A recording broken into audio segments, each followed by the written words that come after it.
Hello, Robert. Mine would have changed. I really like your shave and Thank also you. the color of your hair. It looks like that you've been to a salon and it's got the blue tab on the back. That's an interesting thing. I bet it's designed to be worn in a ponytail or something. Yes, it looks good in a bun or a ponytail because it's like a little blue bun. Yeah. But Uh-huh. yeah, thanks. Okay. Well, right now you're at Watch Someone Mokkh, and that's really great. Can you put your camera around to let us see what you're looking at from the position that you're at now? I can see over your left shoulder. There we go. Okay, I know where that is. They paved that road. That road was not paved before. Old home Yes, with you. just coming to the front entrance here. Uh huh.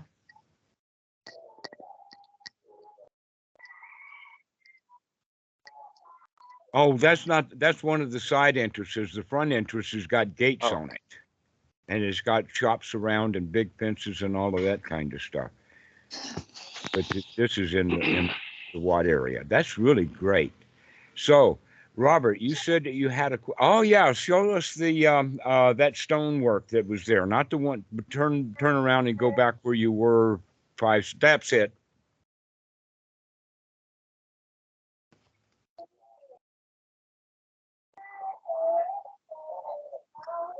That's is that in Thai? I can't see it quite yet.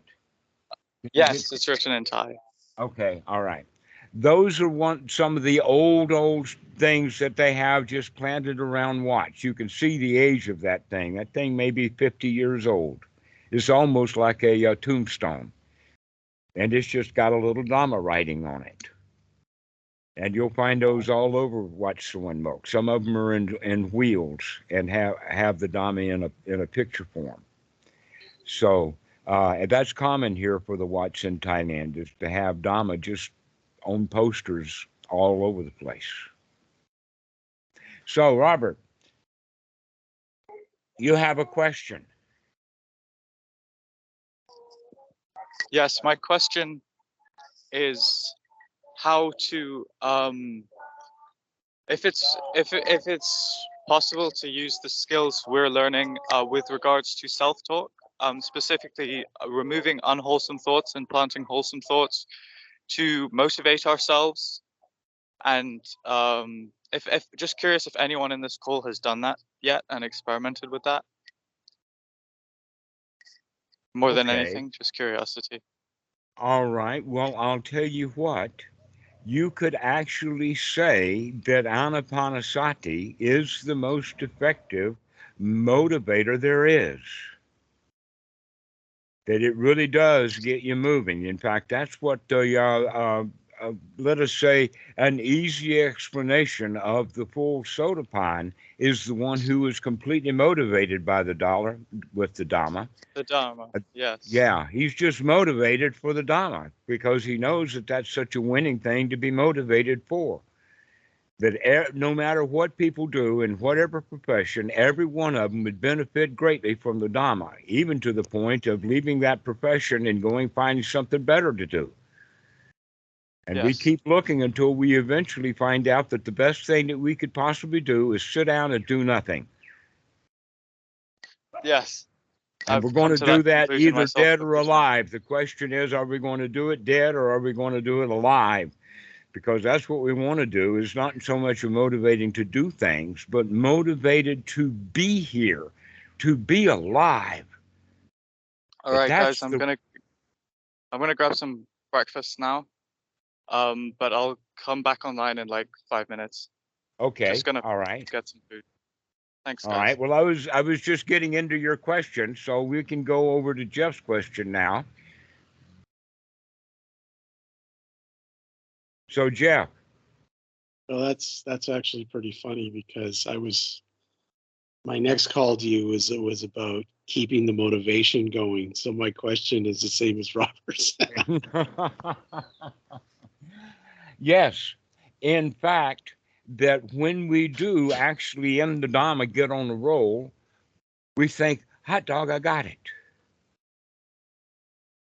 And then we kind of skate. We don't do so much meditation anymore, and we kind of let it fallow.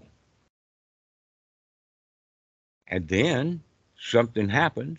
Some dukkha comes by. We get busted our chops. We have a new opportunity. Something happens. And then we get all deeply involved again. That happens with everybody. And not only that, but it is often quite productive in the process.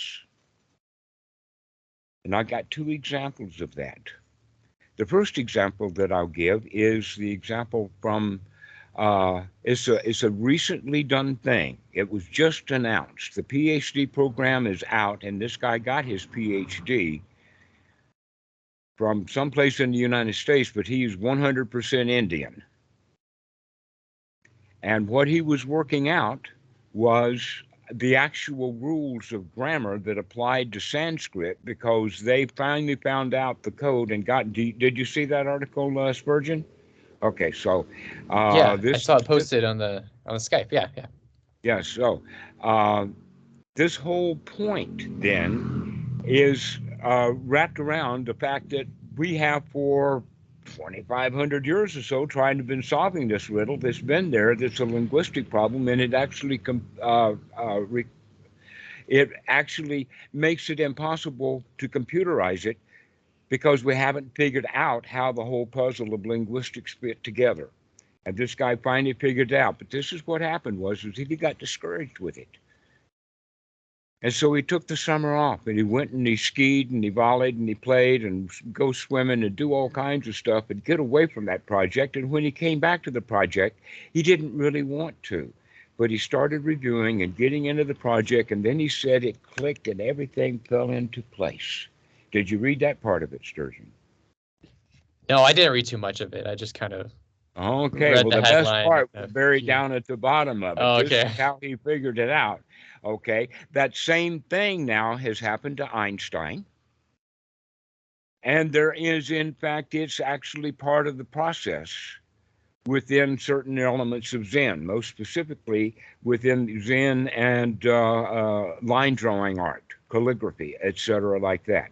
Okay, that in fact we were just talking to Robert, who has quite a lot of that Zen style art at Suan Mokkh, the spiritual theater. When he comes back on, we'll bring that back up.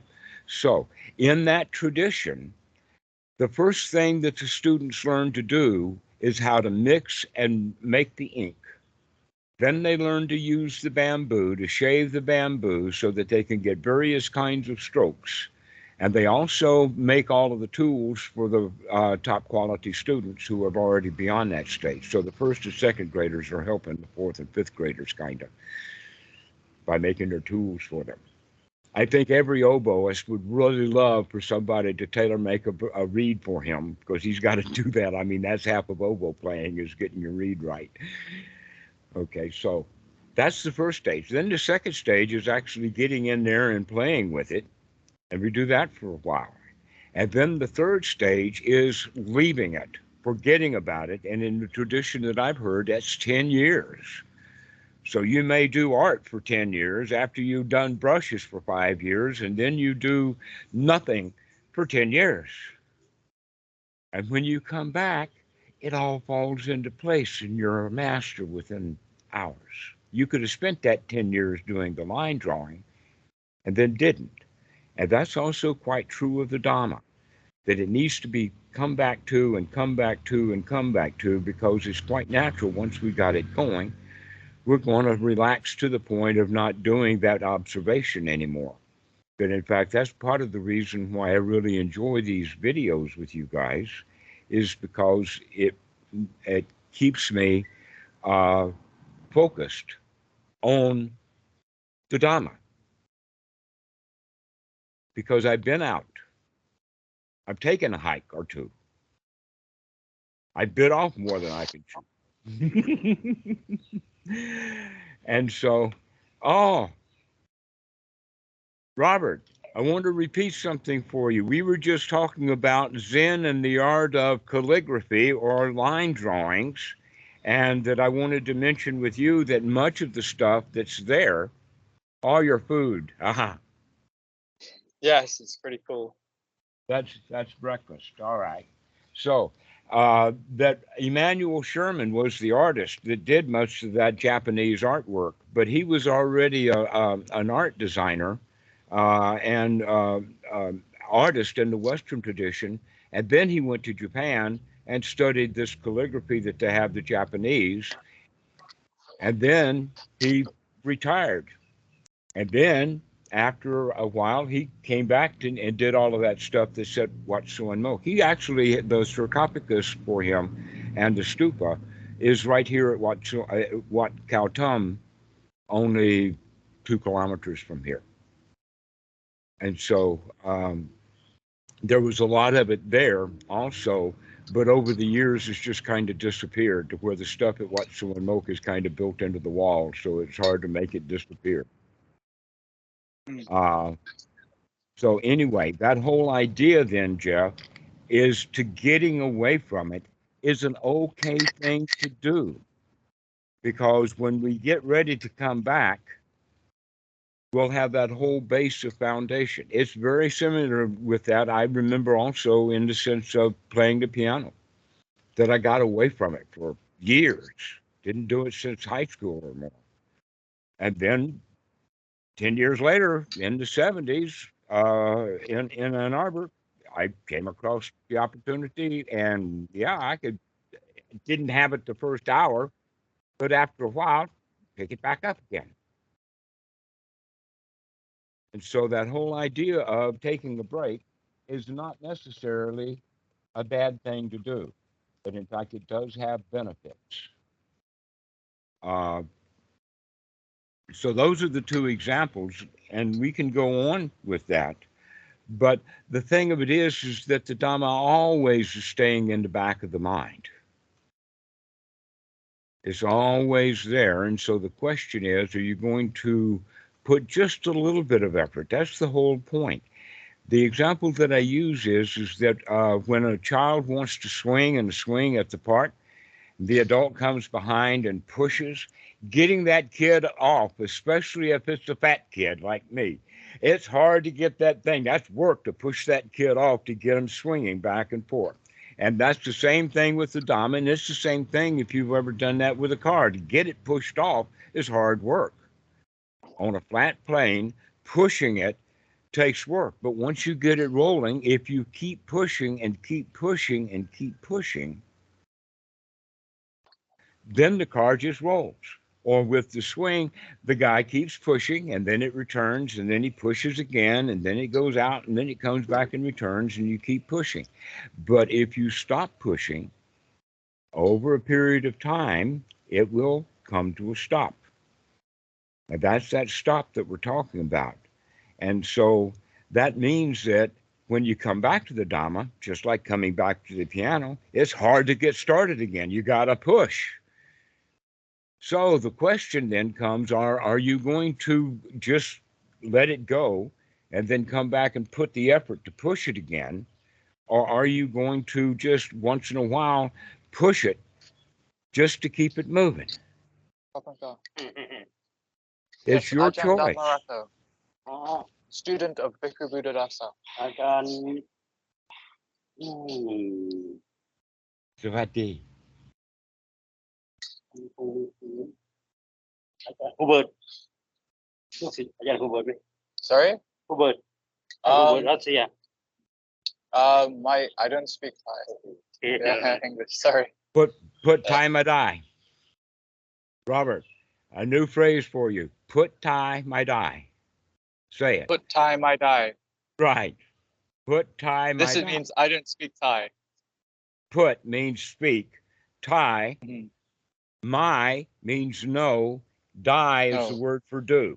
Put Thai my die. Oh, no, do you okay. speak Thai? Thai language not speak. Or Yes. Thai language not do. Cool. That sounds really handy for me, actually, because that's what I've had to say in English a number of Your times first so time. far. Uh-huh.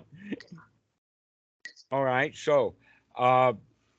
getting back to the point is that we now have two options that will work in all circumstances. That in fact, in certain circumstances, we don't really need to do that much pushing ever anyway. Okay. And what I'm talking about now is conformity to a group. That any drunk, excuse me, any person who spends a lot of time in a bar, sitting at the bar talking with the barflies, he's going to become a lounge lizard or barfly himself. If you spend all your time doing that, it depends upon who you associate with. And so, in one example, the artist, the Zen artist that was taking a break, does he live in that Zendo where he learned that art, or is he out laying bricks? Because there's a difference. And so, one of the things then that we can see is the possibility that one can be around nobles. One can, in fact, be living with Zen calligraphy artists and not do the trade and to know it well. It's common in Thailand. I've seen it. I didn't understand it for many years until I've actually watched the process of some of these guys go through it.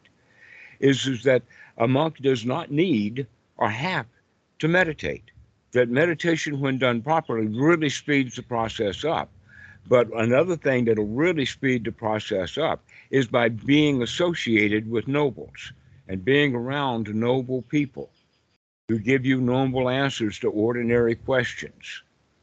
Okay, and not only that, but not only do you are around there, you're not ignorant of where you are.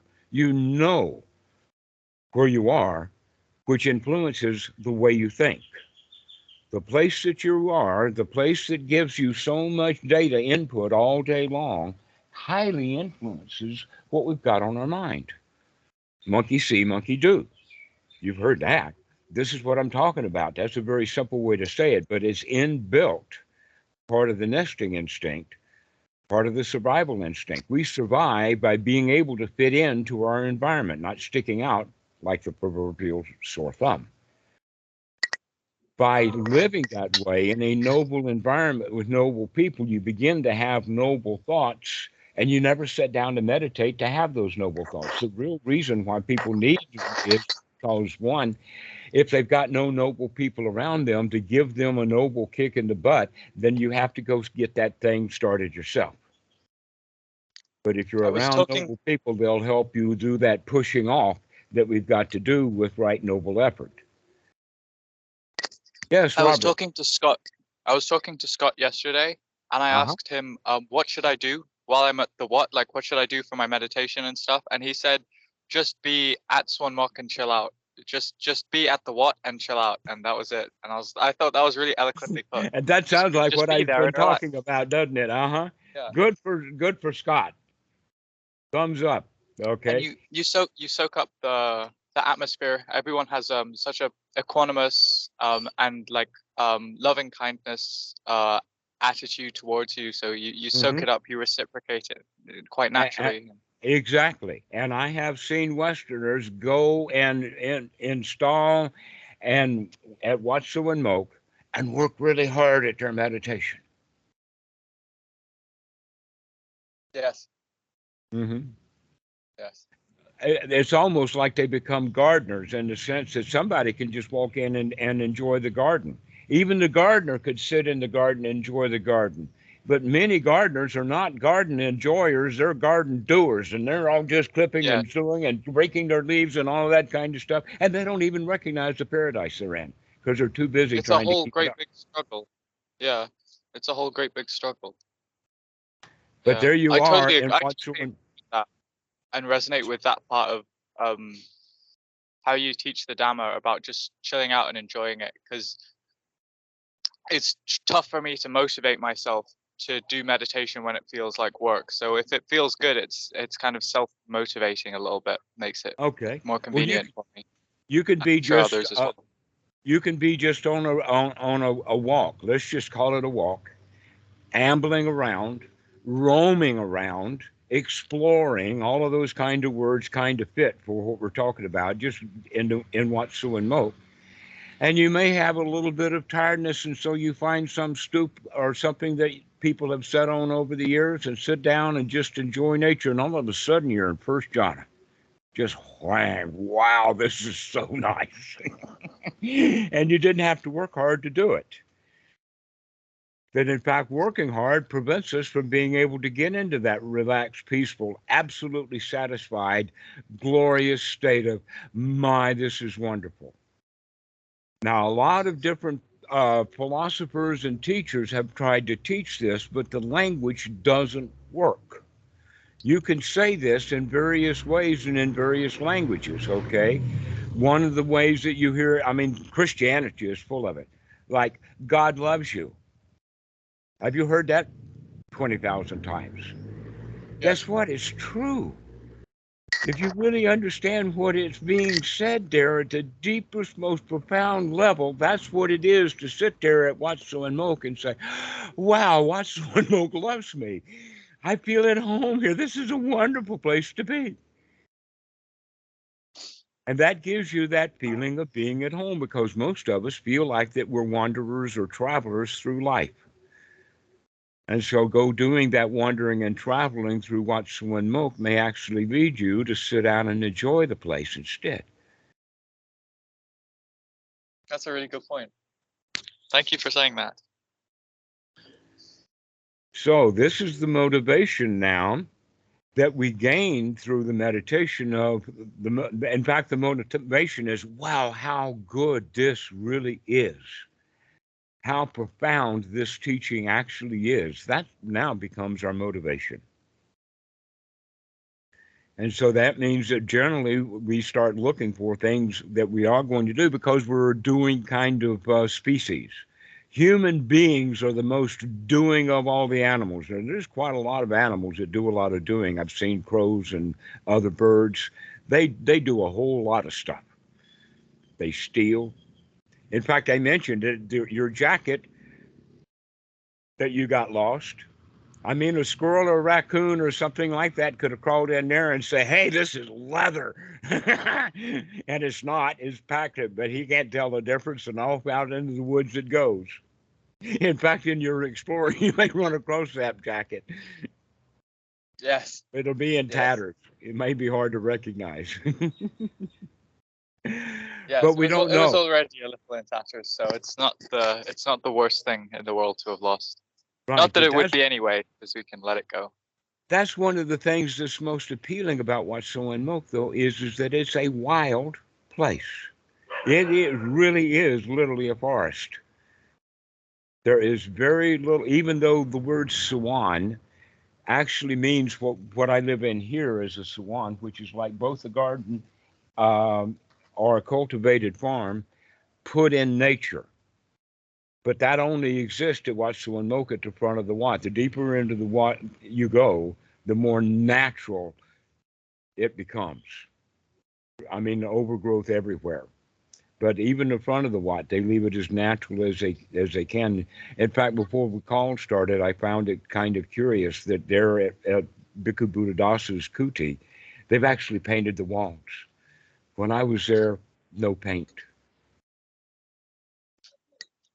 But getting back to that point about your environment has so much profound impact upon us. And sometimes the environment is so heavy that it outweighs whatever meditation that we're practicing. I mean, if you're a member of a gang and you live with the gang and they're using all kinds of language about violence and hating people and getting even and getting money and all of that kind of stuff, and that's all everybody talks about, then it's hard to put our minds back in good space. But if you're in the space to where people around you are ahead of you and all they see is your violence. Yes, it makes you more conscious of it. Then because they can see it, and it's like you learn to become on guard, but it's not like we do as a child out of fear, but we do it out of respect, in the sense that, hey, I can live up to these standards. I'm as good a human being as I can be, and I can live this way. I can, in fact, learn to fit into a very harmonious group of humans and be well loved and well accepted and fit in. Mm. Wow, what a relief that is. Because everybody feels like wherever they are, they don't quite belong there. Jay, do you know what Yeah. I'm talking about?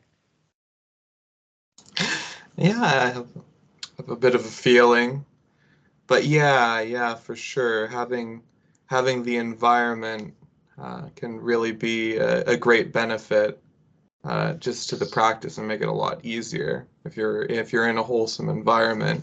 So I think that's the thing, right? If you're not in such a conducive environment, it's like, okay, might want to have those seclusion sessions a little bit more, but it's not so much necessary if you're like at a place like Suan Mokkh, because you can just be there, right? So You could just sit down and chill wherever you are because everybody sitting down with you is already yeah. chilling anyway. Yeah. That's true, man. It's super true. They took me to see some temple shrine yesterday in a car with, I think, 2 monks and 2 nuns. And we went up to where they keep the bones of the deceased. And then we did a meditation just sitting on the mountain looking out, where we meditated on sending samadhi to dead people so that they would be at peace. And it's really interesting because they were all super peaceful people, but then me, because I'm a bit more socially anxious and stuff, and just awkward because I don't know the language and stuff, I was like a bit like high energy, like quite like agitated and anxious when I'm talking to them. But eventually that started to calm down, and I was like, oh, this is how they've all been feeling this whole time, is this sort of this peace and this ease and this, we're not worrying that someone's like, you know, we're not like hyper vigilant against like imaginary like fears and stuff in the other person and stuff. Right. So instead of you got to do it exactly the way they do it, so you got to be on your toes and you got to be afraid. Danger about screwing up is around the corner everywhere we look, is the Yeah, Western way of doing it. But what you're beginning to see is, hey, just relax and chill and look at what's going on. Just yeah, watch. You don't have to be that hyper vigilant. It's not when I use the word guard, I'm talking about the kind of guard that would be at a hospital, not at a prison or a yes. military guard. Another thing I noticed is it's sort of like I have like a habit of using anxiety to stay awake. I notice when I start to get peaceful in my meditations, I start to fall asleep. But if I can stay awake while being peaceful, it's really happy and it's conducive to concentration and jhana and stuff. But it's sort of like I've developed this habit of like using anxiety just to stay awake and to do basic things in life, rather than Well, being able to do that with just awakeness and peacefulness and happiness and stuff. okay. You do also understand that anxiety, anxiousness, and restless energy actually drains us of our energy because we're expending it, we're burning it up. It's almost like we keep the lights on and that drains our battery. And so when you do get peaceful and quiet, then you fall asleep. Recognize that as a sign rather than running those rules back up the flagpole. You're supposed to be awake. So if you happen to fall asleep at wherever you are, just let yourself do that. It's okay. Unless you've got an appointment. I mean, you might miss a bus at the bus station, so you need to do something at that point. But at Suan Mokkh, you're not at the bus station. So don't put pressure on yourself to stay awake, because when you allow yourself the sleep that you need, as well as coming out of all of the excess energy that you're no longer spending, then wakefulness becomes part of the package of the growth of mindfulness. It's the sati, it's the waking up anyway. Okay, And so it's almost better to fall asleep and then wake up is better than to force yourself to stay awake. In fact, you've seen people who do that on some sort of marathon. They've done it on radio stations over the years and things like that. And sometimes computer scientists and Elon Musk kind of people do it too. We just get into it and we won't get out of it until about 36 hours later when we can't even find the pencil that's right there in front of the desk. And then we say, okay, it's time to sleep. Wow, we just lose the mind when we're not getting enough sleep, working too hard. We lose it. And so there's only one thing to do, and that is to go to sleep. And if we don't, there's guys that have actually set records at 72 hours, and they generally went into the hospital and didn't recover for a while. And so Wow. spending time in on with the idea I've got to stay awake because I read something or some monk said something, don't pressurize yourself that way. If you go to sleep while you're in meditation, congratulate yourself for having been relaxed enough that you just let it go, okay? Because when you're tired, you need to sleep. I highly recommend all the guys who are in a normal lifestyle to get plenty of sleep. Allow yourself to have sleep, to take naps. That in fact, that's common within the Sangha is you don't see the monks in the afternoon because they're in their kuti. A lot of them are taking their nap. Others are working really hard at meditation. And so that gives them the ability to have short naps throughout the day. That's been talked about over the years, and it's really part of the natural process. I don't know when and how it got, but it probably had to do when things like employment got started. During feudal times, they only came and took the taxes once a year. When the harvest came in, the government came with the troops and Prince John or whoever like that and just took everything. Okay. But somewhere along the way, we got into the idea you got to work in the day and sleep at night. Primitive people don't live like that.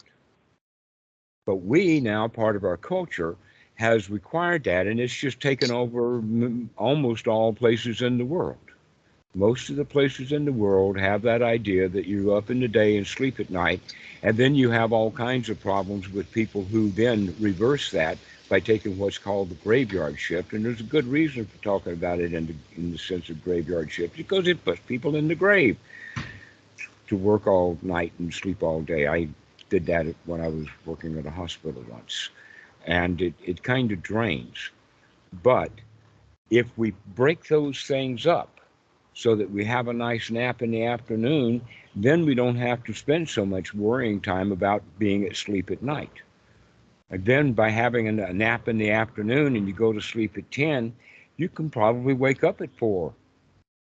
And then you can make chanting. Most of us, we hate chanting. We hate 4 in the morning. The reason we hate 4 in the morning is because we want all the sleep that we need, and we don't get all the sleep that we need because we're out there working, expending all of that energy.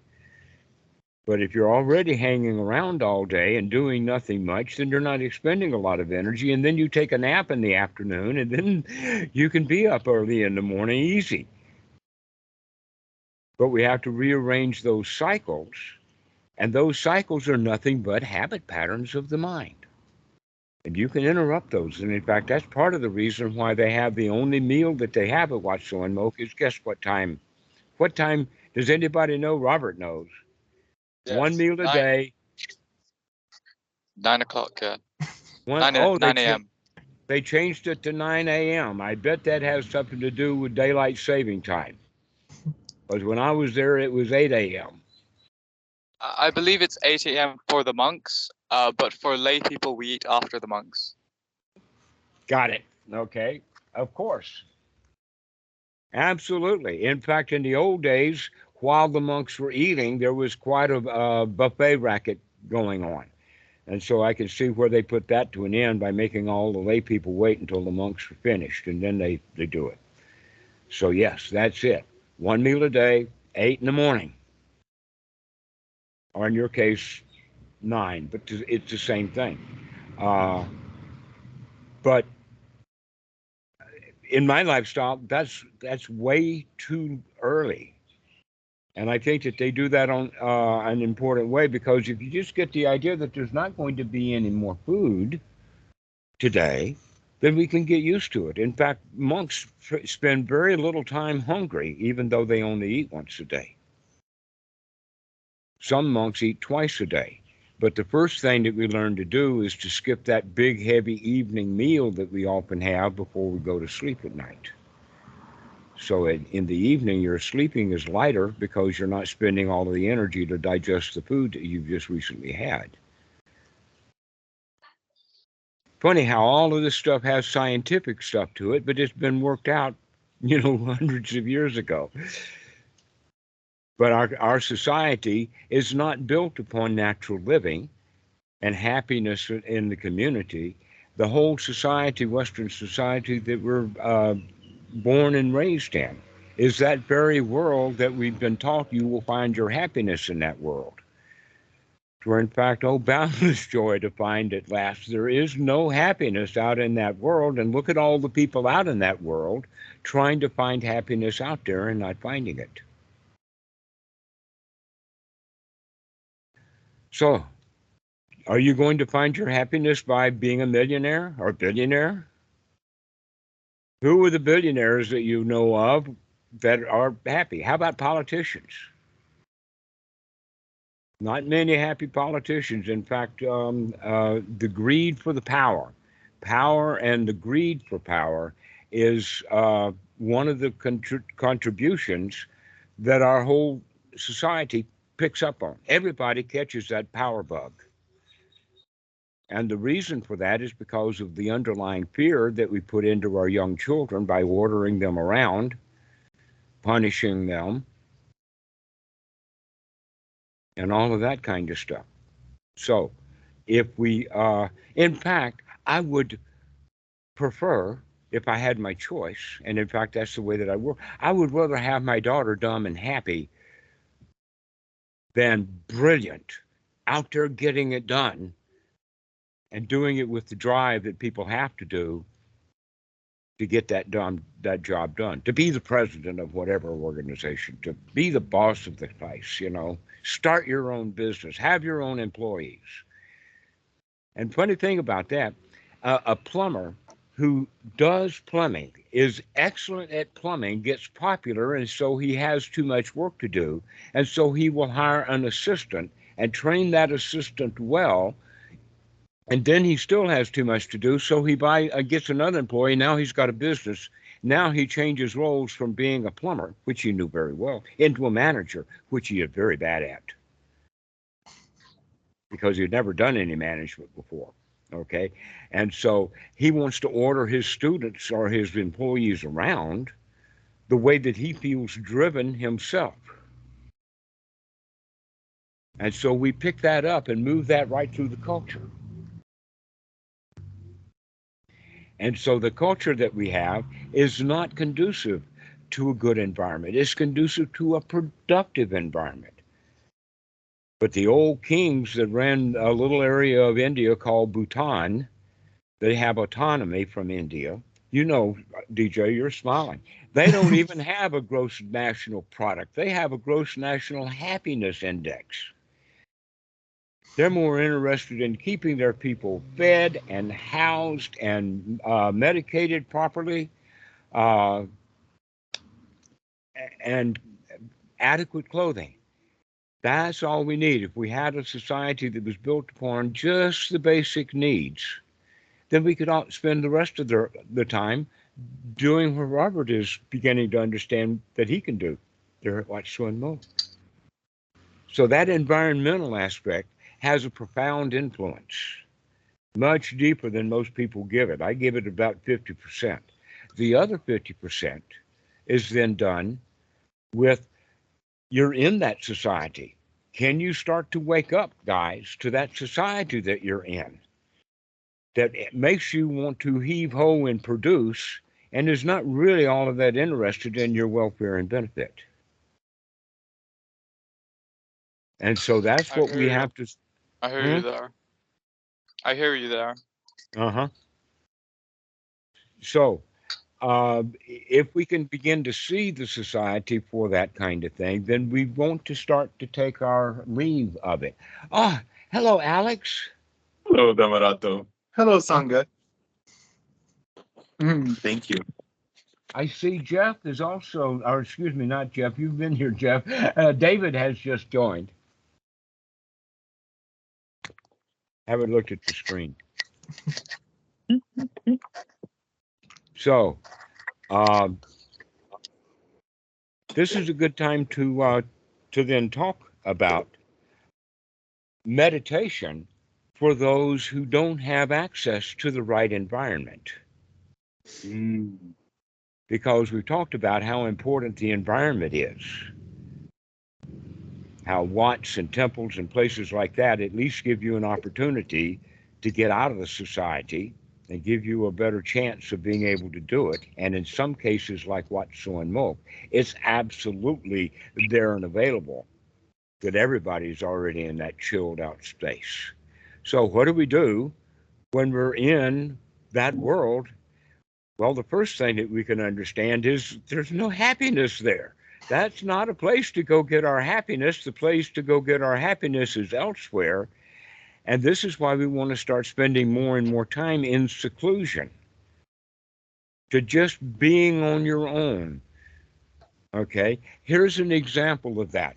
That we have to go to the bank, and there we are sitting in the bank, and the bank is full of people, and especially the heavy duty work, like getting a credit card renewed and that kind of stuff. Opening a new account is only done by a small group of people at the bank, rather than the actual banking done. So you have to wait a long time at the bank. What are you going to do at the long time of the bank? Most of us have a cell phone. So out pops our favorite game, or we go start scrolling through. But what if you don't have a cell phone? Now we get really bored, right? Okay. And the answer to that, by the way, this just happened the other day, so this is current news.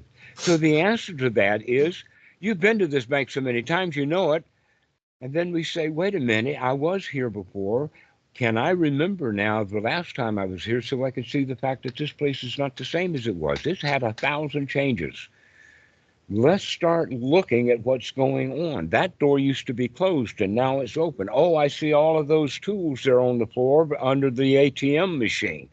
So they're off there working on that, etc., like that. And so we can spend our 20 minutes in observation while at the same time noticing our breathing and recognizing that, yeah, this chair is not a chair that I'm used to sitting on, and now my butt hurts. Well, what am I going to do? Well, why don't we just stand up? All we have to do is stand because we know what's going on. Okay, this is actually one of the ways that we can begin to understand that we can deal with all of life that way. Instead of being bored with it because it's the same old thing and I don't want to be here, we can pay attention to that and to recognize, hey, I'm going to be here. Do I have to actually be miserable while I'm here? Because I'm not miserable enough to get up and leave the bank. All right. Right. So my choice is, am I going to sit here and wait for the doctor or for the bus or for the banker or whatever it is, just waiting for something? Now becomes a marvelous opportunity to practice. What else are we going to do? Sit here and enjoy the fact that we don't have to be bored here, that we can entertain our own mind that way. Yes, Alex, go ahead. One thing I want to talk about too is a recent experience of mine where when you feel this boredom, one of the ways we can work with the hindrances is we can come along and we can say, oh, I'm bored. What's that mean? Oh, that means that I'm suffering. And then we can apply Four Noble Truths right away. Back, we can drop it. And if it comes back, we can say, oh, the I suffering saw is that. real. I've seen you before. That was Tomorrow. about 10 seconds ago. And you're Yep, back. exactly. And then once that happens, maybe we can extend the practice further. Maybe we can even do the practice that does not look like the practice always. And this can be, for me, sometimes a smile practice. When I Mhm. smile, what changes around me? Your whole It doesn't muscle matter if face. I I look mean, like a you're skeleton. built in. You're part of an Yeah, organism here. Those things, I right. mean, it's called a feedback mechanism on an airplane. If you put that Mm-hmm. flap down, you want to know that that flap went down. You just want to, right. You have to have feedback. Okay. Guess Yep. what? The face works both directions. When you have a happy thought, the face will smile. If you have a smile on your face intentionally, not the kind of thing that they talk about of a photograph or saying cheese, but you Right. actually put on a smile, it changes your mind. Yeah. Actually, the remembering to smile is the same thing that we have to do to remember to smile inside the mind as well as smile outside. It's easy Yep. peasy when you understand how easy it is. All we have to do is to remember to do it, because doing it, Remember to look. we practiced before. We How know how beautiful. to do it. We And the just have best part is that you get a double whammy too, because you say, ooh, I did what I intended to do, smiled, to and then smile. also, man, anytime I'm out there cheesing so big, anytime somebody comes by and they say, hey man, you got a great smile. And I never heard that before in my life before I started smiling. So Hmm. what a feedback loop. What a beautiful thing to start off. Wow, yes, because that's what our society. You're not supposed to be out in the Right. community smiling. You're Right. supposed to be scarious. Grim up, folks. We got work to do. We don't want any frivolity and hilarity here. Exactly. And then people notice, they notice and they say, hey man, what have you been doing? Why you been smiling so much? I've been As someone practicing asked me that smiling. the I'm other getting day. pretty good at it, huh? Exactly. I said, thanks. Yeah, you're a great coach. Yeah, thank you for letting me share, Dhammarato. Well, this is part of the practice that we can, because it's really all about sati. And as you know, what we've talked about with anapanasati, there's actually basically four things that we have to do within anapanasati. But those four things are the Eightfold Noble Path itself. Okay, what is that? Is to wake up, to take a look, make a change, congratulate ourselves. Okay, where is that in Anapanasati? The waking up and taking a look is actually step 9 of Anapanasati, of examining the mind. Step 10 then is the right effort to gladden the mind and make a change. Okay. And so we do that. We wake up and we do that observation and we make that change by gladdening the mind. And we can gladden the mind with the mouth. We can smile our way into it. We can deep breathe our way into it. There's a lot of different anchors that the body has that we Mm-hmm. can use to bring the mind out of the gutter of having to wait for the banker Right. or And if having we're to really upset wait about while it, your we have car to is take being that worked step. on. Hmm. Mm-hmm. I even look sometimes in my hands. They have these really Yes. pleasant neutral Paying sensations. attention to how marvelous. I mean, look at Yeah. these things. See, every one of you've got a pair of them and you don't pay any attention. Bro, thumbs are wild. They're the That your best. hands are marvelous instruments. You can play music and sports and all kinds of things with these hands. Yeah. And we don't And even you go. my hands, they're not often as upset as my mind when my mind is upset. So like I'll notice it. Oh, if I'm upset in my mind and I look at my hands, I'm like, oh, there's some pretty neutral hands. They don't really take sides. And so maybe that's something I look to. It's a nice way to step out of a hindrance if it does tend to arise. And Right. it's a great way to get those defilements down too and seclude yourself from those, just like we seclude from the world when we go in. Precisely. That is why the body is, in fact, part of the practice of coming out of our misery mind state and start working with the body and let the body help our feelings. Smiling is one of them. Okay. We can do other things. But it's up to you to examine and find those things for yourself so that we can integrate this practice.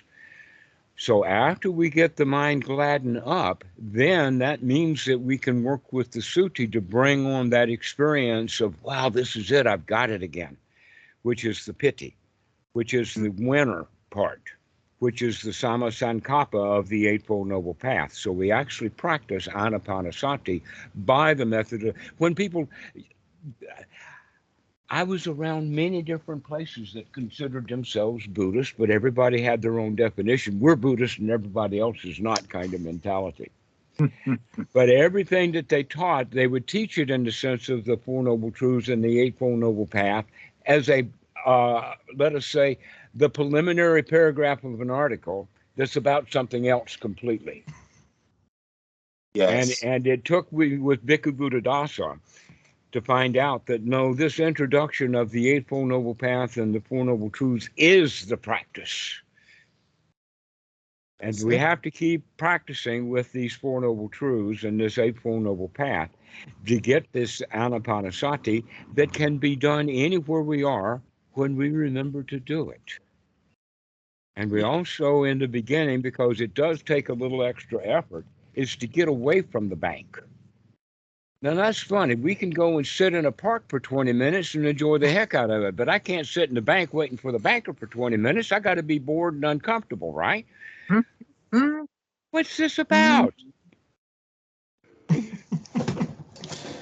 It's funny. Because, yeah, go ahead, DJ. Oh, I was gonna say, often, like, if a thought, like, I want to be home right now, or whatever comes up, or even at work, right? It's marvelous to come back to the breath and just be like, oh, I'm already home. Like, already there. That's it. I love that, DJ. That's beautiful. Yeah, we're already home. We can relax. Yeah, and we can relax at the bank for the next 20 minutes. We can sit in the doctor's office with a sore tooth and relax. And when you hear that old drilling machine in the back, we can say, that's his, that's not mine.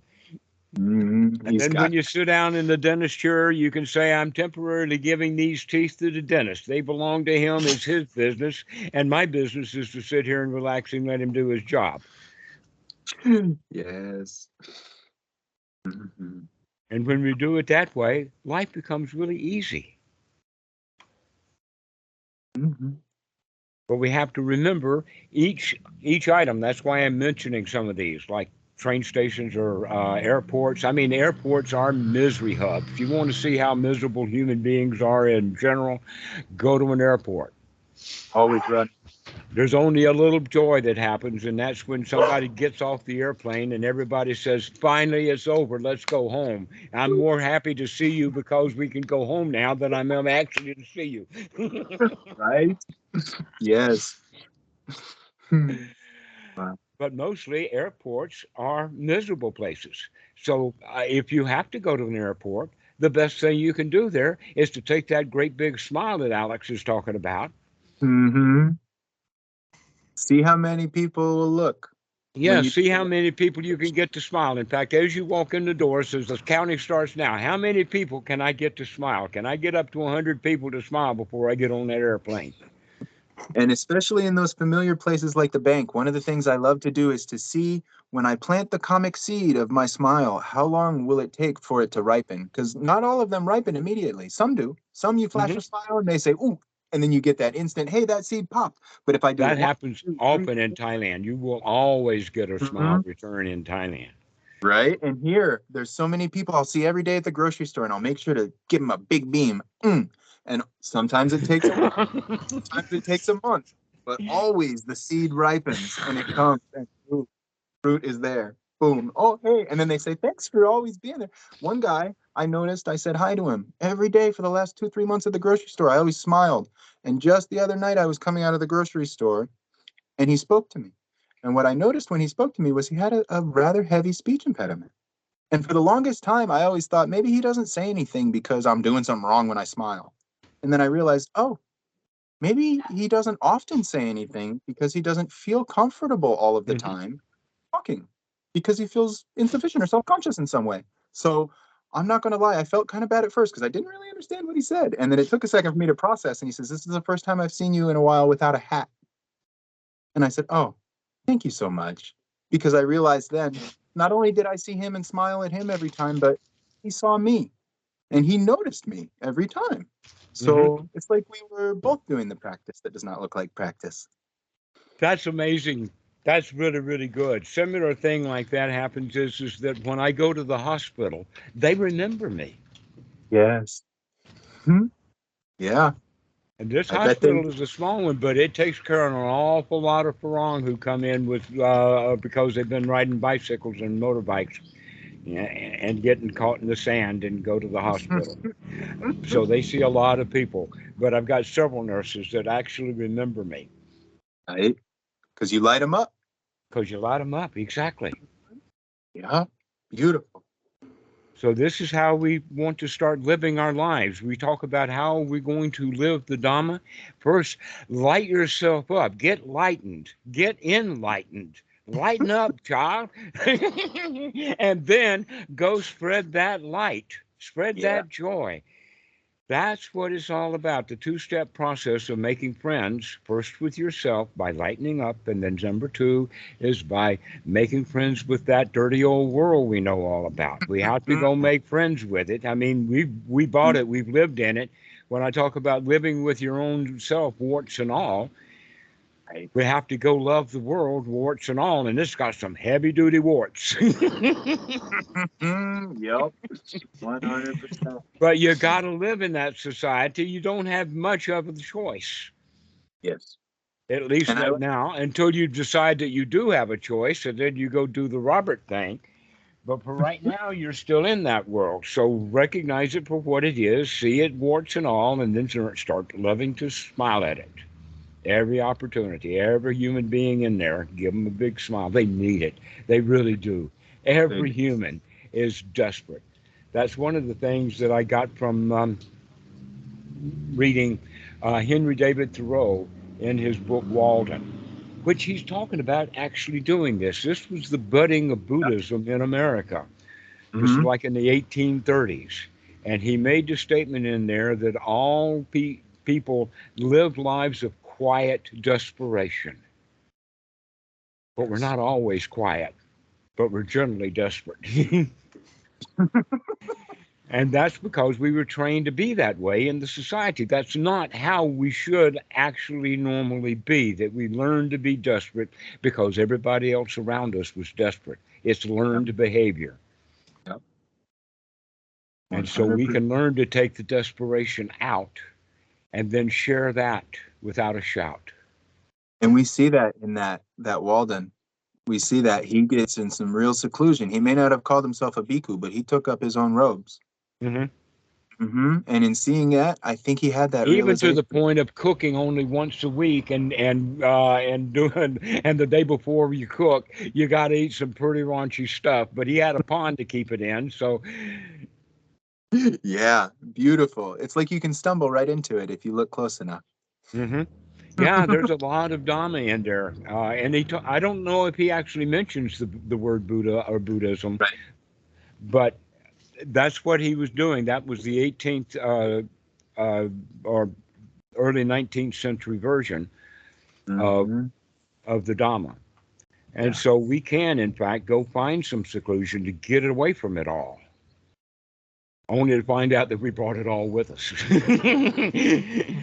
And then we have to really do the job of getting away from it all.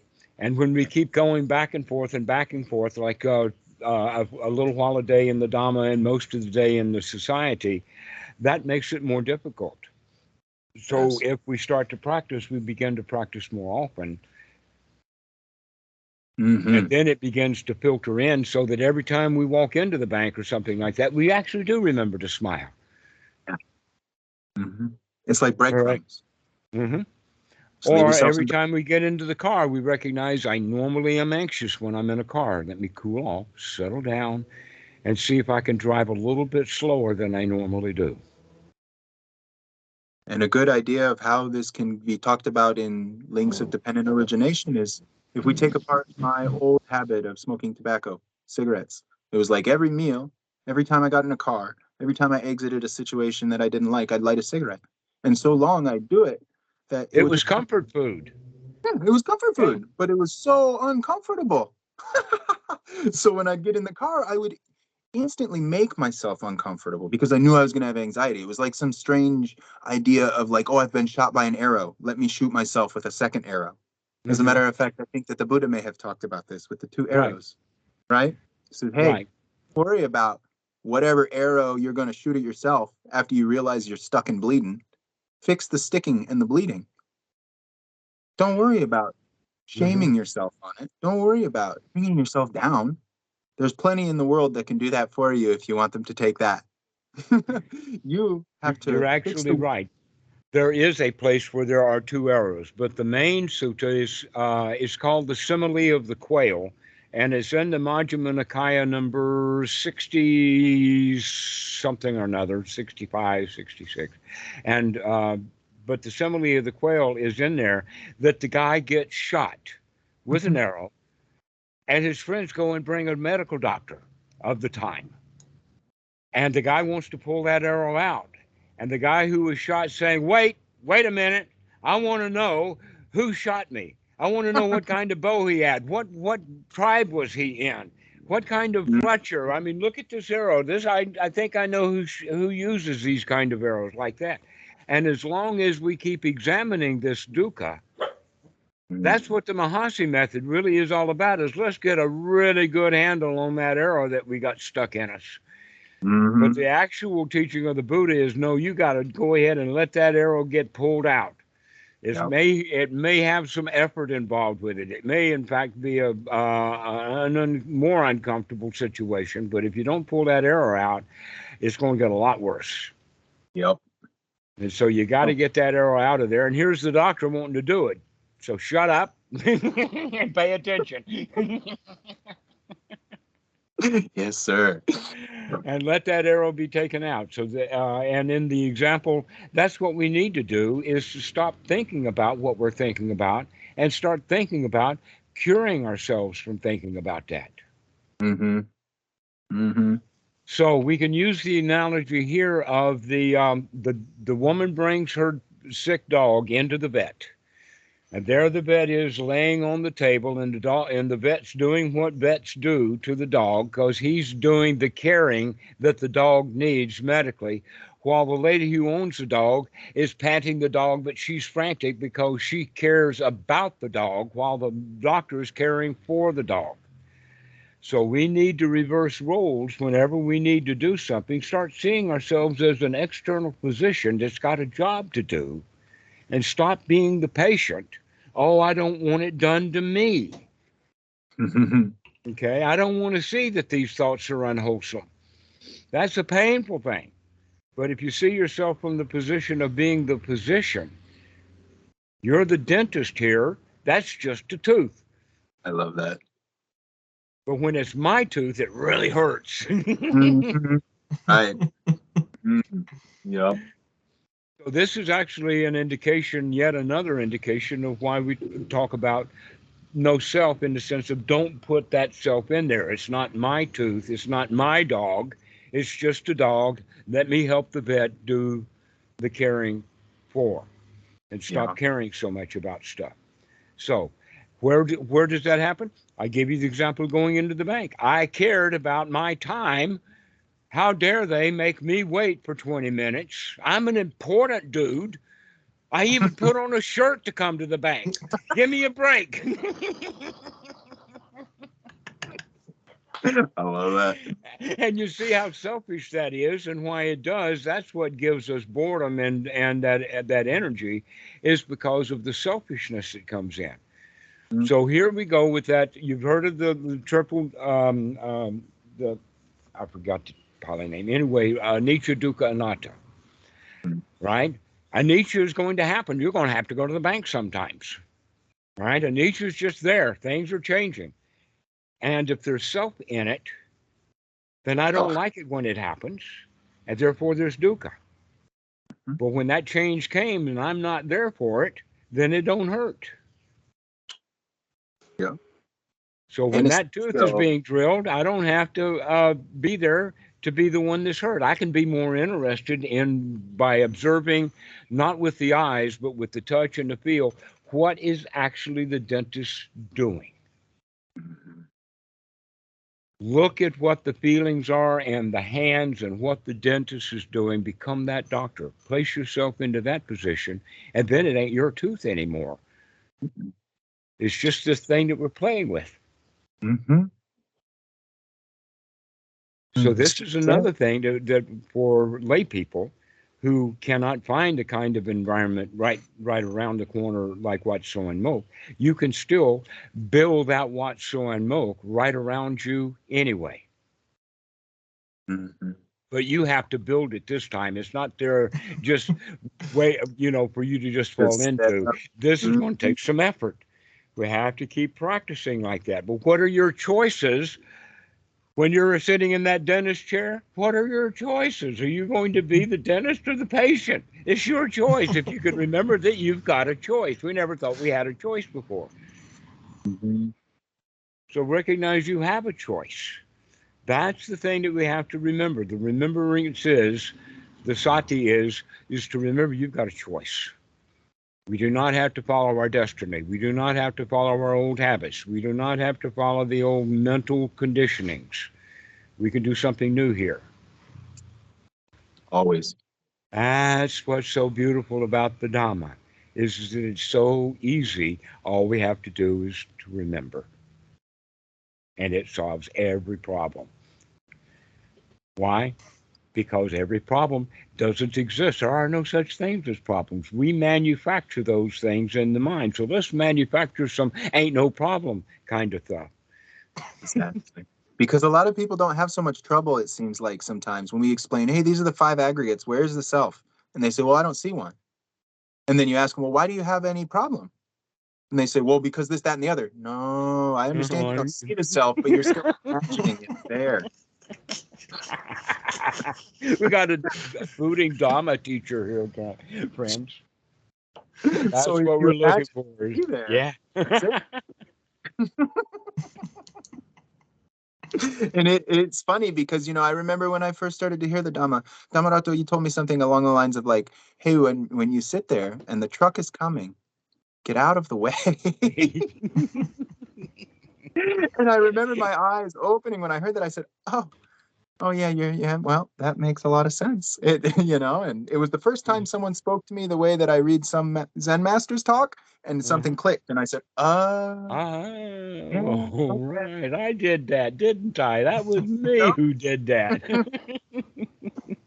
And it the was one who's standing in the road. It wasn't the truck ran over me. It was I refused to move, and the truck did what the truck was doing. Yep, And that exactly. analogy is about all reality, that we keep seeing these trucks coming, and we just won't get out of their way. Sometimes we run straight at them. Hmm. Yeah, That's the over. Popeye method, right? Let's have some spinach and with the da da da da da da. Give me that truck. I'm coming. I'm Yep. coming. I love it. I love it. We call that the Mahasi method. Yeah. Note the accident. Yeah. Wonderful. Yeah. So let's stop inspecting that arrow. Let's stop with the letting those trucks run over us, and just get out of the way. But we have to remember that, because other than that, we're going to find the slings and arrows of outrageous fortune hitting us on a regular basis. And all we have to do is just get out of the way. Whee! Oh, I saw that one. There it goes. There it went. Yeah, he missed me. Yeah, he missed me again. Mhm. Sort of like, in fact, you've heard of the movie about the Matrix. Yes. This is what this is all about, except that those bullets aren't quite as fast as they are in the movie. But the whole point Right. is, can you dodge the incoming? Mm-hmm. Or do Absolutely. you have to make a self there that's a target that's going to get hit with those slings and arrows of outrageous fortune? I mean, when we think about like the Buddha and Devadatta, I think he's a great example too. Uh You huh. know, even though the Buddha, he had troubles when he went home to see his family. He had troubles just out and about in the world. Devadatta's pushing boulders at him. I think he had his foot cut, but it wasn't Yes. so much that he was mad at He Devadatta, got and a it was drunk elephant to charge him, but the elephant yeah. didn't. Yeah, there's four items in that. I'm really surprised that you dug that deep into it, because that's not even in the sutras. That's in the Vinaya. Yeah. Yeah. But Well, thing still, once you taste it. nothing happened. Yeah, Mm-hmm. so you've got Right. an enemy, but that Yeah. enemy is weak and got his own problems. And Mhm. any arrows that he shoots at you, if you can see them in time, you can dodge them. Exactly. Mm-hmm. He's going to have some high-powered sniper's rifle to get me. Yeah. Mm-hmm. But sometimes, I mean, there's guys with sniper's rifles out there, and sometimes Yeah. they're going to get wounded. Mm-hmm. And then you just take a rest, take a knee, drink some water. Take it And easy. I know another thing you taught me is that's okay. Start again. Never mind. okay, Start start again. Mm-hmm. This But too. oftentimes it's hard to remember that. Yes. That's what the whole skill that we're trying to develop in seclusion is all about. Is taking it and let it go, taking it and let it go, taking it and let it go, taking it and let it go, taking it and let it go. Over and over and over again. And a lot of people think that meditation is all about is take it and hold on to it for dear life. No. Yeah. Look at it No, from you every want to practice remembering to take it. This is the skill that we have to learn.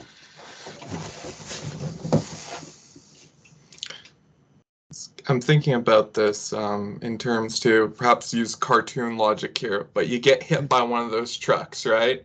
Uh-huh. Then you get up and you're thinking, oh boy, I got hit by one of those trucks. And then you just get slammed. Again, right. Uh-huh. Like, that's the thing, Yeah. right? It's like when the sati hits and not going into, oh my goodness, how could I have got into that? And just be like, no, let's just gladden out. Yeah, just Congratulations. gladden out, right? Yeah. Yeah. check That's like, this out and then check out. yeah, Yep. that's it. Like, never mind that.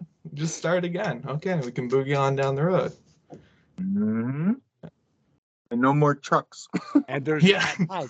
And you see, this is actually quite simple, Yeah. but we have to be reminded. I mean, this was both Robert's and Jeff's question about where's our motivation coming from. It comes from the dukkha. That's Yeah. where it actually comes from. The motivation Feeling. comes from the dukkha. Let's get out of here. Let's dodge that bullet. And like you're saying about, we've got to go into seclusion. I remember in the army, one of the things they always taught me was you never rise to the occasion. You always fall to the level of your training. So if you sit and your training is such that when that truck hits you, you just expect another truck to come, well, guess what? There's probably going to be another truck and it probably will hit you. But if you Right. train sati, if you train the mind, if you go into seclusion from the world, from the hindrances, if you sit, you abide in the jhana, and you boop, boop, boop, boop, then when something happens and you notice dukkha, almost immediately sati comes, wow, to cradle Wow, for you. exactly. And you say, Exactly. oh, That's the wake up call. The dukkha is the wake up call. Can we hear that wake up call and wake up? exactly. In Yeah. fact, most of us think of that in the military reveille. That's the biggest dukkha there all is 6 a.m. Yup. You know that one. Oh, man. Oh God, I don't want that to Mhm. And they tell you when you show up, they say, embrace the suck. fun. Mm-hmm. Mm-hmm. Mm-hmm. Well, And here's something you with that military background. You know about the recruits and the barracks that generally 1 or 2 days out of the week, the DI is going to walk in there with his baton and he's going to make a racket at about 1 or 2 minutes before reveille. yes, sir. And he expects everybody to be out of their bunk and standing in attention in front of it while he walks down the aisle. Okay, Yes. that's the way that we have to have that kind of can-do attitude because the DI just came. Okay, Mm-hmm. all right, that's exactly the same story with the Zen stick. I mean, this is not necessarily military. That you got to know the Zen master is there, or you're going to get whacked with it. If you lay in bed when that DI comes in at 6 a.m., he's going to whack you with that baton, and you know it, and you're going to get out of his way. Okay. Guess Mm-hmm. what? The whole world is exactly that way. That's how it Oh. is. You got to see that incoming and get out of its way. That's Mm-hmm. what the Dhamma is all about. Is see that incoming, and when you see that incoming as dukkha, dodge. Do what you need to do. Stand at attention. Get out of that rack. Yep. But you got to avoid the damage. And when you get really good at damage control, that's what we mean by being enlightened. She's got good methods of damage control. You don't get damaged because you're not there to catch the weapons when they fly. Exactly. Best offense, best defense, right? So, Jeff, I've got a question for you. Are you around? He may have gone to sleep. I saw him on mute for a And he's second. older than. Oh yeah, there you are. Mhm. Yes, I have the question for you. Is that does this talk today talk to you about the motivation that you were asking about, especially Yeah, the it was part very about. complete. Mm-hmm. Especially Yes, the thank part you. about you've got a choice of whether you're going to keep this pushing and make it really easy, or you're just going to let it go and quit a while and let it soak in and then come back and start pushing again. Yes. Yeah. Everybody makes both of those choices in life. I mean, life's pretty long. And sometimes we feel like a nut and quit and then come back to it. And sometimes we don't say, no, I'll just do it a little more. I'll just Yeah. remember. I'm not going to walk in the bank and be miserable. I'm going to walk in the bank and smile and have a beautiful time there. Yeah. But sometimes we let it go. Sometimes we let it slip. And that's okay. Stop fussing at yourself. Become friends with inside. Stop making all these rules about what you should do, and recognize that at every moment you've got a choice. Today, I went and I visited my mother in the hospital because she's been in there since last night. She has some kidney function and whatnot that's declining a little bit. It caused her some delirium. So she maybe was talking to someone that wasn't there when she was hanging out with my aunt. They knew enough to say, hey, Mom, we're going to the hospital. And when I got there today to see her, I was concerned because it's always scary to see your mother in a hospital. And Sure. so I had to throw out the rules, though. I had to clean out the mind because I knew when I went inside, I didn't want to just give her the power of prayer in a false way. I wanted to show her the best her son could be in such a bummer circumstance so that she had something to look forward to come out of the hospital with, right? So what I did is, and Jeff, thank you for talking with me because it reminded me, we talked about walking meditation, and it's a beautiful campus at the hospital. So I walked and I breathed and I counted my breath with my steps, 5 steps in, 5 steps out. I got everything nice and even. I basically worked myself into a good jhana there. And then when I went inside, I made sure to do the practice that did not look like practice. I smiled to everyone, even when I put the mask on, because they'll see you even with the mask on. It's in your eyes, it's in your forehead, it's your whole face, the billboard for all this. So I smiled. I got other people smiling. Oh, smile, smile, smile. So when I finally saw my mother, man, she's already almost smiling. Then she sees me smiling when I come around the corner and instantly, bam. Oh, good. Now we both don't have to be concerned right here and right now because we're both right here and right now. Mm-hmm. I'm worried for what happens when she comes out, and I'm worried about what she's done in the past. But in those moments, I knew, hey, this is me. This is Mom. This is it. You can't change the past by worrying about it. Oh. And to bring And so why worry she's about it? already Oh, she got did her this, first. that, and the other thing. Oh, this kidney stone's going to be terrible because of all the bad behavior. And no, we don't have to have those kind of thoughts. We can say, Forget it. "Hi, Mom. I love you right now. I don't care what happened, and we don't know what the future's going to be. But right now, I'm so happy to be here with you." Yeah. So, And it was so that beautiful. would be. Oh, sorry. Go ahead, DJ. Oh, yeah. That would be like caring for her, though, right? So rather than like, you're caring for her in that Right, moment. instead of Yeah. caring about it. Because when you care about it, oh, Mom, how are you feeling?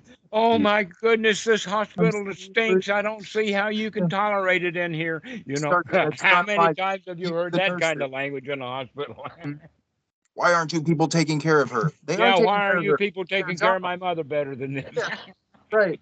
When really it's like, I know that I need the non-attachment. If I have attachment to outcome, I can bring my A game to her. Boom. I can give it to her. That's my gift. My gift is my stability, my smile, my ability to be there in the present with her. And then she's able to take that. And guess what? It's not as if there's no reward right there in the moment. This is the fruit of the practice, the right here, the right now. When your mom's in the hospital and she's just sitting there just frowny in the face because who likes hanging out there? It can't be any better than the bank, right? But then Exactly. you just get it on, man. It's where it is. This is where the work is to be done, is in the here and now. So In I the had to here throw and out now. the rule that I needed to run into the hospital to see my mom because I needed to make that lap and bring it around and bring that Good up and try. idea. Excellent idea. Excellent. Excellent. So, this is how we go about it. We've got choices. Can you remember you've got choices? You've got efforts to put in. Okay, and you have a choice about are you going to just let it go and just go ahead and be miserable in the bank, or are you going to remember you don't have to and kick yourself in the butt? Never mind, put on a happy face. Mm-hmm. It'll be okay. Everything's going to be all right. Everything, is like be nurturing instead of, oh no, I've got to wait for so long. I wish they'd hurry up. I hope it doesn't take me as long to do what that guy's sitting there doing. He's been there for 20 minutes. That means I'm going to have to sit here for 20 minutes, extra. So that's the way that the mind thinks. And we call that logic. And what it's not logic. Mm-hmm. That's not logic. Trying to figure out how long you got to be there is dukkha. But you don't want to be there. But if you recognize, oh, I don't want to be in the hospital or in the bank, but I'm going to be here anyway, then that and wake up and say, oh, I've got a choice. I can either sit here in the bank and be miserable, or I can sit here and enjoy the heck out of it. My choice. Mm-hmm. And that choice Gonna is be there available to anyways. you in every occasion. Cool. It may, in fact, that choice may come up in that 20 minutes sitting in the bank 5 or 6 or a dozen times. I have to keep reminding myself, hey, I don't have to go back into my misery. That's just an old habit. Yes. It really adds to the confidence factor, I think, too, of like caring for, the moment at hand instead of caring about it. Like this actually, it's just like, oh, this is actually just the right thing to do. Like it just works as opposed to all this worry. Because again, even with like driving or something, if you're like worried about it or whatever, you're not going to be paying attention to the road. But if you're there and you're like, okay, we can handle this safely, and you're confident and all that stuff, and you're paying attention, it's so much more smooth, right? As opposed to like freaking out about it. Exactly. So we can bring Buddha mind to anything that we remember that we can bring it to. You have to remember that you can do this. Yeah. And also think about what your boss sees when you show up. If you're late and you're driving, if you're there and you're cruising the whole way and it's nice and easy, you're going to show up calm, cool, and collected. When some guy shows up calm, cool, and collected, but late, it's a heck of a lot easier for me to overlook the tardiness, because otherwise what happens is you've got this guy that's blasting the vehicle down the road and then blasting through the parking lot. He comes in sweaty, disheveled, upset already, frustrated, yelling, "Forgive me." And it's like, oh, that's a whole lot, man. But if you take your time coming in. Yeah, he's already punished himself a lot for being late. Right. And he could have enjoyed his trip and be late. Exactly. And he's probably not helping the guy who he's late to see feel better about him being late. He might have not been able to make it at all, having an accident and owned the car because he was in a hurry to get to work. So much that we do. Beautiful. And so that's what I'm talking about the world has no happiness in it. And when we're caught up in the world, when I am in the world. But as Jesus said, be in the world, but not of the world. Don't buy into all of the misery and the trouble. If you're late for work, go in happily. Don't go in upset because you're late. Yeah. I mean, we could give, Alex, you and I can come up with one example after another, because this is what is reality. It just keeps coming. And all we have to do is remember to look at it, and then we're okay. So the slings and arrows of outrageous fortune are whizzing by all the time. All we have to do is dodge. Spurgeon, how do you think about this? Yeah, that's great. I have to be honest, I wasn't in the best mood when I started on this call, but listening to you guys, I'm feeling good now. Got some mojo going, huh? Okay, Yeah. so the call itself does some of that. Yeah. How about you, David? Yes, I really resonate with what you said earlier in the talk. You said a lot of things about society, and there's no happiness to be found in society. I'm wondering, do you think, how often do you think we should take breaks from society? And every time you remember, take a break. Every time you remember, the boss is standing in front of you, yelling at you, or the DI. Remember right then, you can take a break from that. You can take a deep breath and look at his mustache. You can look at his nose hairs. I used to get in trouble a lot when I was a young private, because I always thought of myself like a tiger. So when something like that would pop out of the bushes and it'd start yelling at me, whether it was a drill sergeant or someone else, and I'd stand for my best. I'd try to do everything that they said, but honestly, almost every time, I'd stare right in between their eyes, but then I couldn't help it. They would smile, and I'd get my ass fucked up, excuse my language, but it was tough not to smile because you know what? Once you put all that you put on top of a situation, really, your true nature comes out. And I've yet to meet any man on the planet whose true nature did not consist at least a little bit of a smile. So when you go ahead and you take those breaks, those, I think I've heard them called by other people like micro hits or whatever you want to call it, Yeah. you know, where you get just a second, poof, oh, my breath. And then that just brings you right back home. Like DJ said, right back home. I'm here. I'm now. There's nothing to do. There's nowhere to go. This is the dance. So this in and of itself is a seclusion. But I mean, if possible, one of the great things, if you look at like meditation charts and illustrated in different books and such, you'll see that the meditator is almost always chasing after something. Then when he gets it, he rides it back to the market. Every time he rides it back to the market. There are so many. Yeah, the Zen's got those stories. Tibetans got them right. That in fact, before the journey, that mountain was a mountain, and then I went to the mountain and saw the mountain, and then I came back to the valley, and now the mountain's just a mountain. Been there, done that.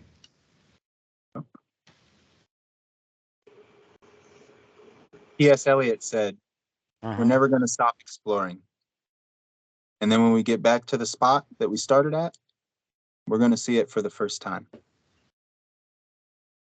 Because we're looking at it for the first time. Before we didn't look because we thought we knew it already. Just the starting point. But now we have to keep remembering to keep looking, There's a lot of stuff going on there. That's what a Nietzsche's teaching is all about is, hey man, this is a busy place. You gotta watch what's going on. Always. Well, at least every time we remember. Mm-hmm.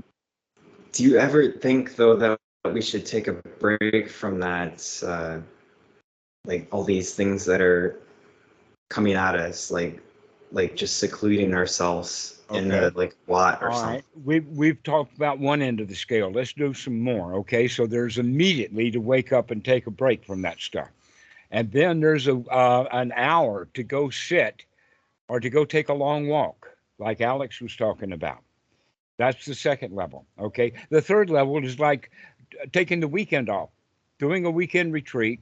In fact, that's what we really mean generally by taking a vacation, like taking a transportation and changing your location is literally called getting away from it all.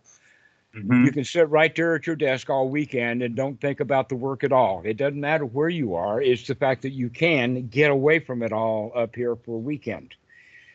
And then the next level, I would say, would be like a 7-day retreat and maybe a 10-day retreat of getting away from it all. And this is where you have a whole lot of businesses in business of giving people a chance to just literally get away from it all. Maybe they cook for you. And then the next level is that maybe a 3-month retreat.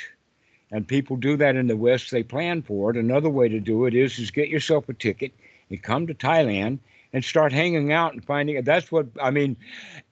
Robert had so many questions, and now he's at Suan Mokkh for a few days. He recognizes he doesn't need any questions answered. He needs just to be here where he is. All right, and so then the next one would be the Thai traditional would be 2 years to take 2 years off, ordain as a monk. That would be the Thai traditional style. And then there's also a 5-year plan. I would say offhand that in my lifetime, I have actually retired 4 times. Because the first 3 just didn't stick. But one, some of them lasted for years and years, and then you get back into it. That's just what it's like. So getting away from it all. And then there would be the possibility of doing it for a lifetime. That you just came on a one-way ticket thinking you'd do 3 months. You wind up just hanging around because you found out that you would eat. You're not going to starve, that they were lying to you when they said, if you don't work, you don't eat. That only happens in Los Angeles. Here in Thailand, that does not happen. Basically, what they're saying is that if you don't work, we're going to starve you to death. That's what they're actually saying. And so getting away from those who would starve us to get product out of us and go find some people that are friendly enough to feed you when you're hungry. And then you don't have to worry about that. You don't work, you don't eat. So how There's many fruit different trees options are you looking for? An immediate, instantaneous, an hour, a weekend, a week, a month, a year, 2 years, 5 years, up to you.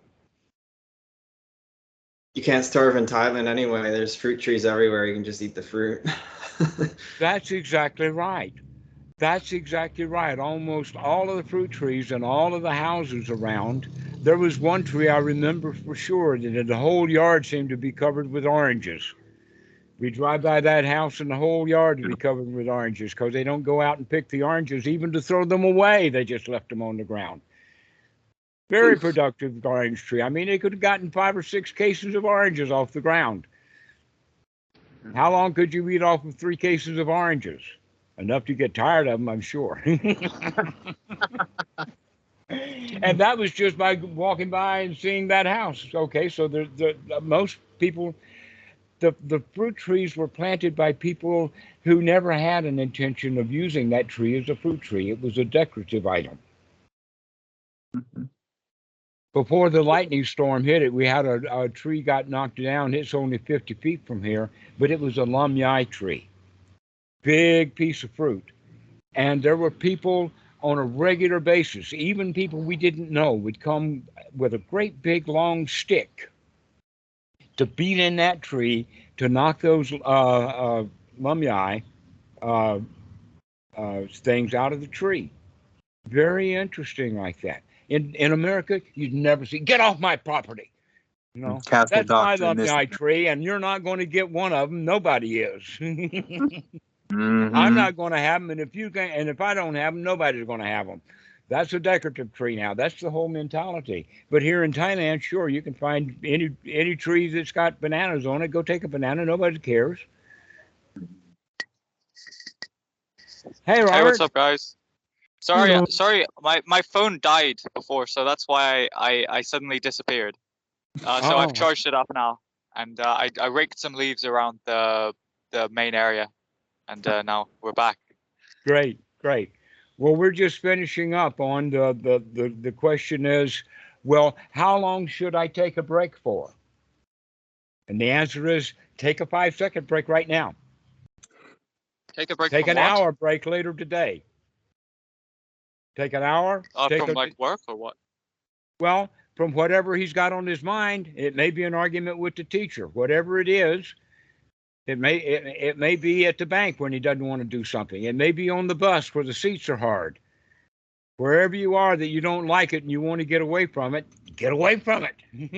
You, the one who is in it, go away. And the choice is yours always about how much time that it's going to take. That we were just talking about you before you came back on, Robert, about being at Suan Mokkh. Before you came, you had so many questions, one question after another. Now you don't have so many questions. Now you're there.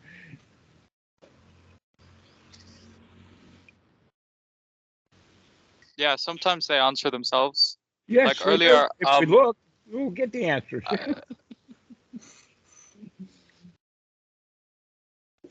Yeah, earlier I was thinking about like what do I do with all the happiness, because I always have this, like, not always, but I have like a strange sort of uncomfortable feeling where it's like I'm happy but there's nothing to do or be or have, and so it's like a weird discomfort. It's like I'm happy but there's, where does this go, you know, like.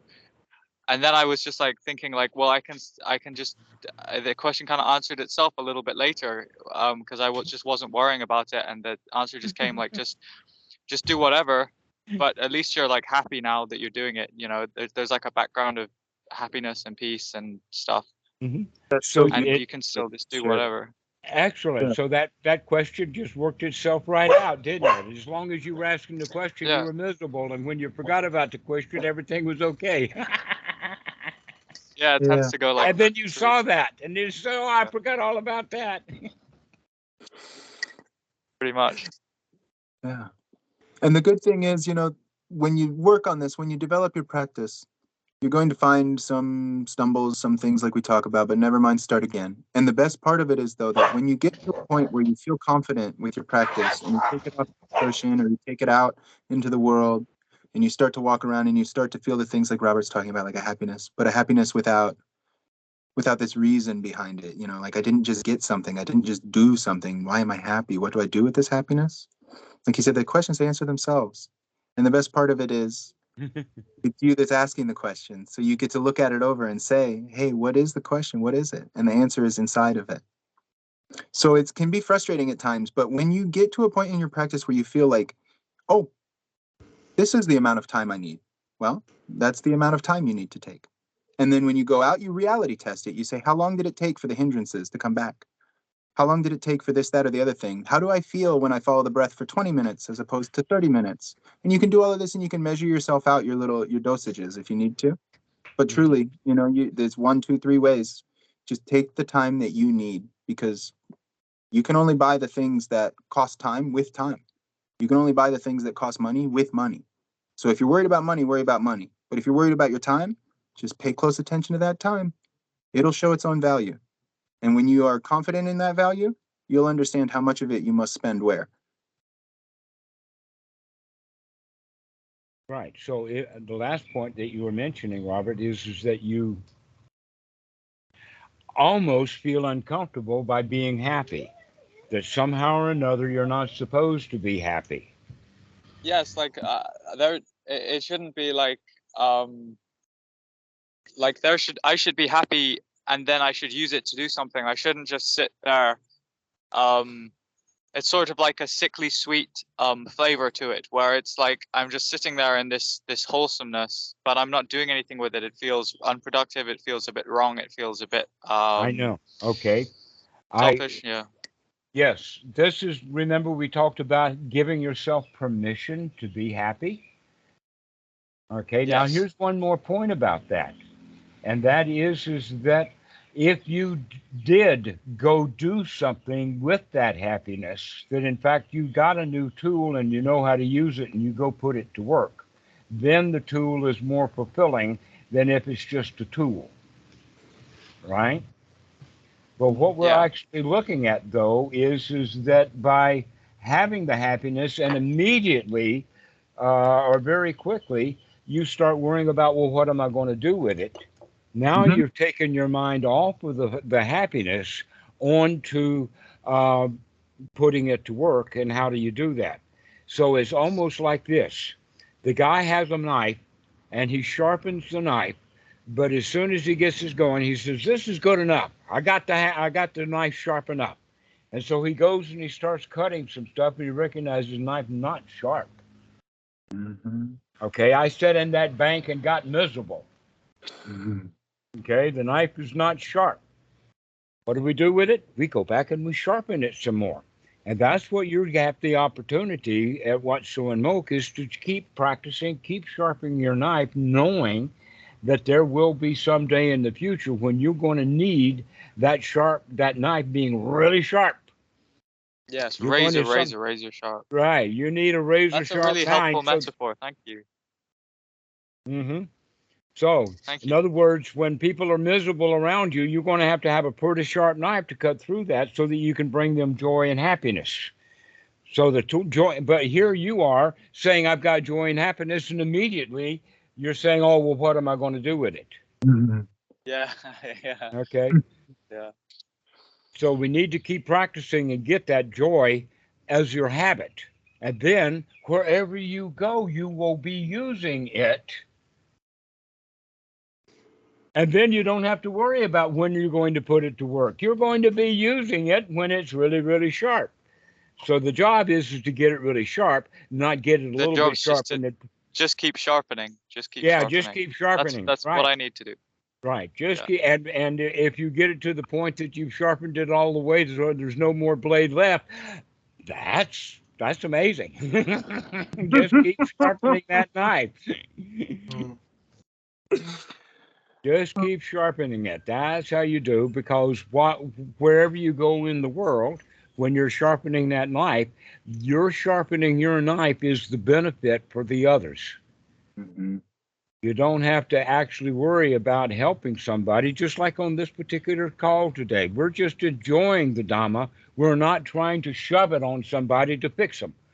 Yeah. We're just having a ball. Yes, Just sharing. just it. sharing and chatting. Yeah. Yeah, Yeah, enjoying so ourselves. so all I'm Robert- doing is just sharpening my knife here, folks. I'm just I'm just whittling away. So you You're don't at have what? to have. Go ahead. Can we see Watsu and Mokkh, Robert? Can we see some of it? Is my camera working? Yes. Yeah. I see the Is it beautiful facing? trees. Oh, is it facing me or away from me? You. It's see got it. your photo in it, so you turn the camera around and move it around.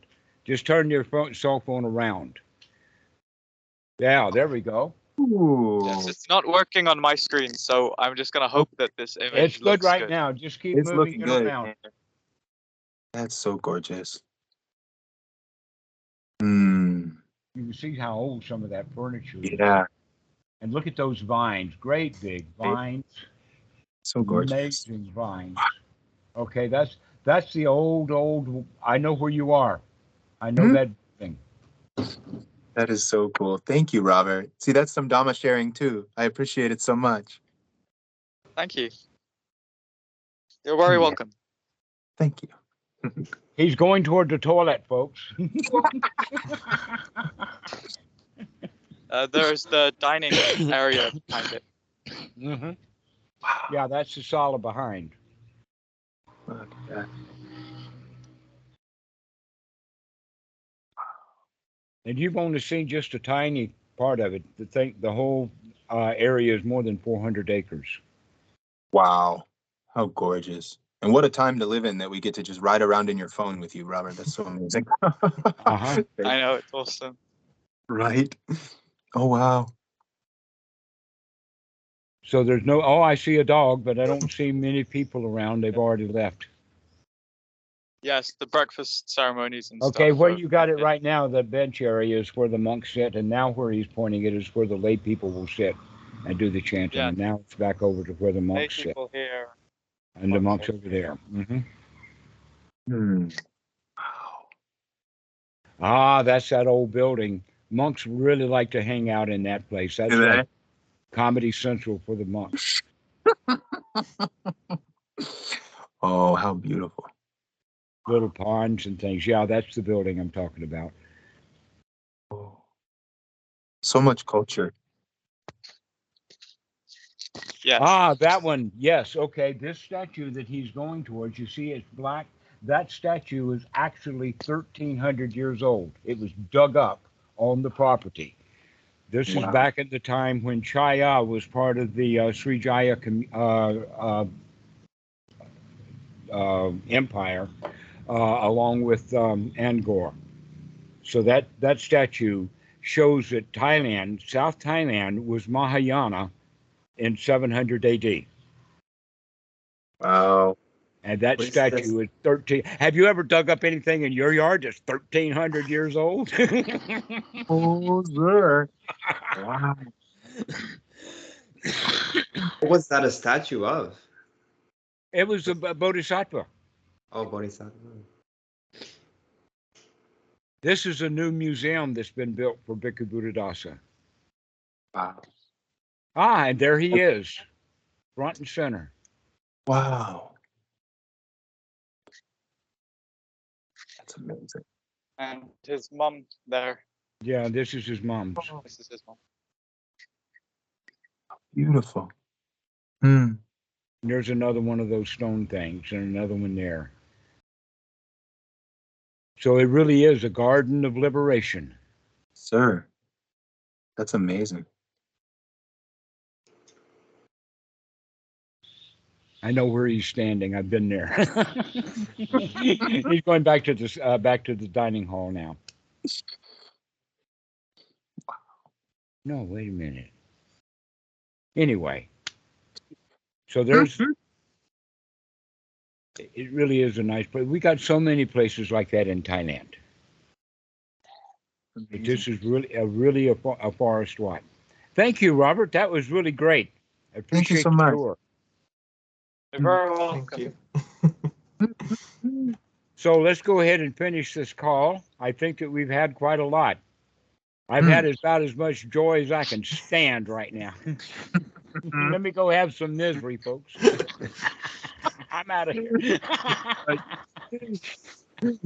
care, Mr. Dhammarato, everybody. Thank you, Sangha. Thank you, Thank you, Robert. Dhammarato. Thank you, everybody. Yes, you. this is Thanks, guys. Lovely to meet you all. New Lovely faces, new to meet faces you, I Robert. haven't met. See you next time, friends. Bye-bye. Bye. Goodbye.